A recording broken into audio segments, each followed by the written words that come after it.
Porandú Jambojovay. Preguntas y respuestas. Baecha panderera, ¿cómo te llamas? Cherera jae, mi nombre es. Completamos con el nombre. Baecha panderera yoapú, ¿cómo es tu apellido? Cherera yoapú jae, mi apellido es. Completamos con el apellido.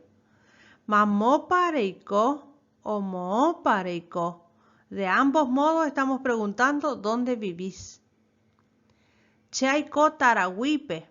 Yo vivo en Corrientes. El que es de otro lugar indica el lugar del cual es. Ejemplo, Chaiko Empedradope, Chaiko Itatipe. Mamopa o Putanderoga.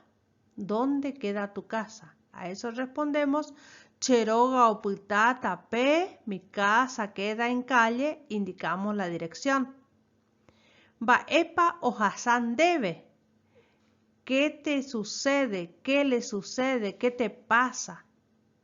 Te pueden responder o Hassan cheve y le explican qué pasa. O directamente sin el o Hassan cheve decirle ya que les cuenten qué les está sucediendo a la persona. Baepareikoteme, ¿qué necesitas?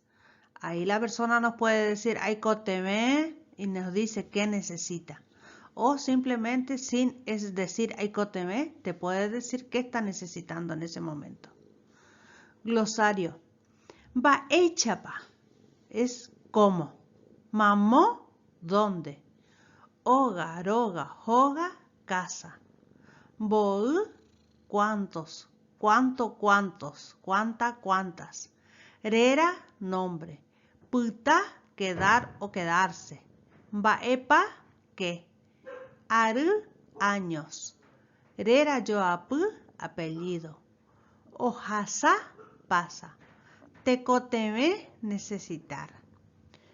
Los pronombres personales en lengua guaraní son 7. A diferencia del castellano, tenemos 2 primeras personas del plural.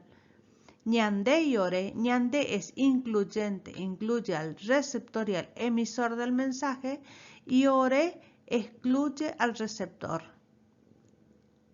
Los pronombres personales son che, el yo, primera persona del singular. De, tú, segunda persona del singular. Jae es él o ella, tercera persona del singular. Ñandé, nosotros, primera persona del plural. Ore, nosotros, primera persona del plural. Pende o pe, vosotros, segunda persona del plural. Jaecuera, ellos o ellas, tercera persona del plural.